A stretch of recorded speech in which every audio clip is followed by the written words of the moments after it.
una excursión muy interesante. Exacto, fue un viaje muy interesante. Este viaje lo hicimos con la intención de tener un mejor y más amplio panorama sobre lo que fue este periodo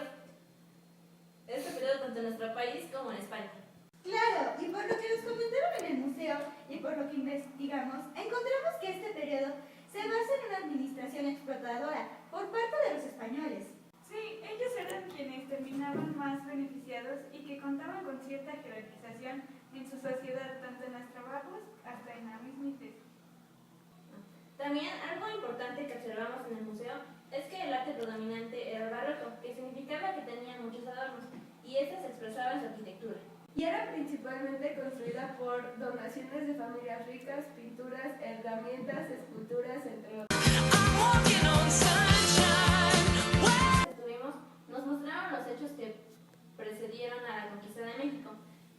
Piezas prehispánicas exponen características de las civilizaciones de Mesoamérica y de los grupos que conforman el área del norte. Saludan también a la situación de la península ibérica al momento del contacto con América. Tenemos instrumentos de navegación y réplicas de embarcaciones utilizadas en aquella época que explican las causas que hicieron posible la llegada de Cristóbal Colón a América, la experiencia de los primeros colonizadores en las Antillas y los avatares de las expediciones hacia el continente. Vimos armaduras y deidades prehispánicas que evocan las condiciones de la guerra de conquista y último un biombo enconchado, elaborado en el siglo XVIII. Resume los últimos acontecimientos de la resistencia mexica del México Tenochtitlan por el ejército de Hernán Cortés y sus aliados. Bueno, y aprendimos que el México prehispánico desarrollado se dividía en dos clases sociales muy importantes, que eran las clases altas, formadas por el tlatoani y los sacerdotes, quienes recibían y vivían principalmente de las aportaciones de la clase más baja. Nos comentaron que la educación era para todos con diferentes prioridades, pero todos lo recibían en diferentes lugares según su clase social y dependiendo de cada una. Eran sus mismos conocimientos que los más viejos transmitían a los jóvenes. Y bueno, yo investigué y aprendí que la economía durante este tiempo fue basada en la agricultura y ellos sobrevivían de la misma plantando semillas del lugar, como el frijol, maíz, entre otros. Respecto a la política, por lo que yo investigué del tema, encontré que la propuesta aceptada por los reyes católicos y eran que solo podían casar a sus hijos con herederos de todas las casas reales.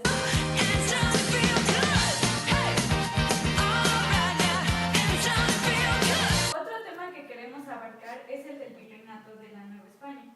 Y pues lo que sabemos es que tras la destrucción del Imperio Azteca y del sometimiento de los nativos, los conquistadores españoles se dispusieron a derribar la antigua capital, Tenochtitlan, y fundar una nueva ciudad de aspecto europeo. Bajo el régimen español, fue un país medio organizado, ya que contaba con clases sociales. La clase alta eran los españoles peninsulares, el ejército y la iglesia. La clase media estaba formada por los criollos y la clase más baja eran las diferentes casas traídas como esclavos durante la conquista. Pero principalmente esta clase era formada por los indígenas. Aspectos, ya que antes, sin importar la clase, todos tomaban diferente educación, pero a la llegada de los españoles esto cambió, ya que los indígenas fueron obligados a trabajar, mientras que para los peninsulares lo más importante era su propia educación. Con la llegada de los españoles, la religión en México cambió, pasó de ser un país politeísta a ser monoteísta. Y en el plano económico, el virreinato de Nueva España obtuvo esencial reverencia, la minería y el comercio.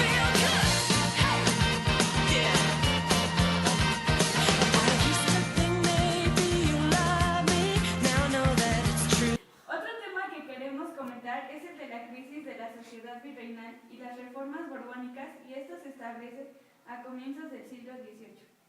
Nos aplicaron una serie de reformas en Nueva España.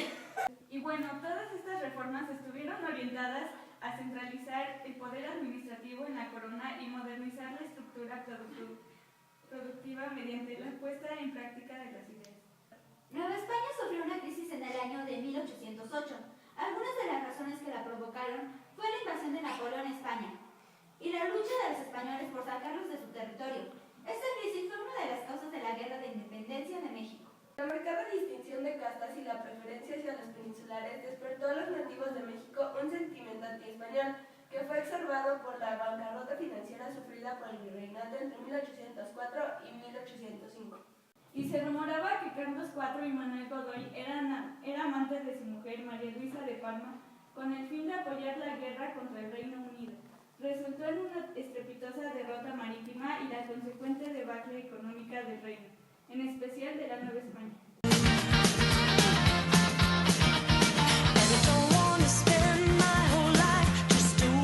Central de esta exposición es la colección de más de 20 retratos de monjas coronadas, que por su número así como relevancia artística e histórica es la más importante de su género en Latinoamérica. Estas pinturas llaman la atención tanto de los investigadores especializados como de quienes se acercan por primera vez al museo.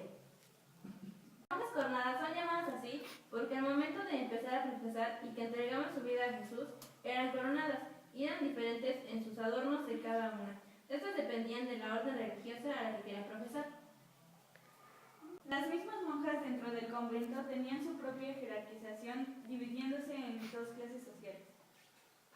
Descalzas, quienes solo llegaban a usar sandalias, dormían en cama de piedra. Y las concepcionistas, calzadas, eran la clase más alta y rica entre las monjas. Una característica fundamental para distinguirlas era principalmente su vestuario.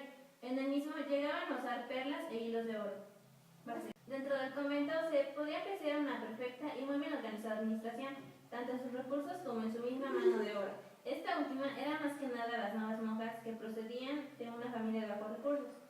Ellas eran consideradas como las sirvientas de las religiosas de más alta categoría, ya que las pedían excusándose de que habían tareas más importantes para realizar como su oración. Tenían una perfecta administración de sus recursos económicos, a pesar de que estos solo eran donaciones de familias adineradas. Ellas las suministraba en cierta forma para que no les faltara nada, y al contrario, aumentaran sus riquezas.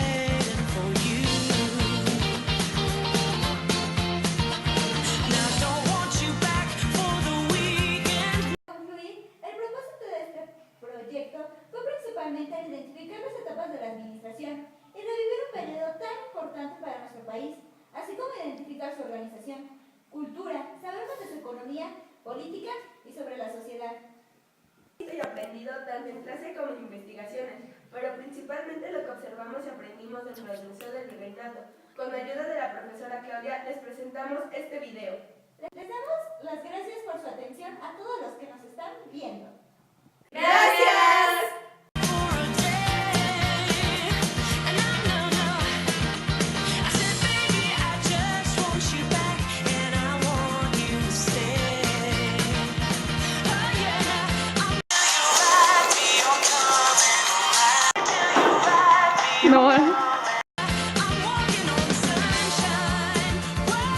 Kobe habla.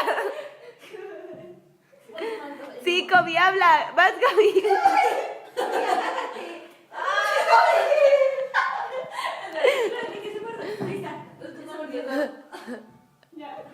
Ya, habla, Gaby.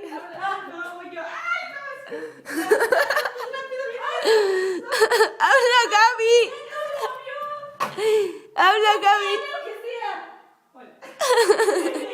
No se ve Kobe. Ya, Kobe.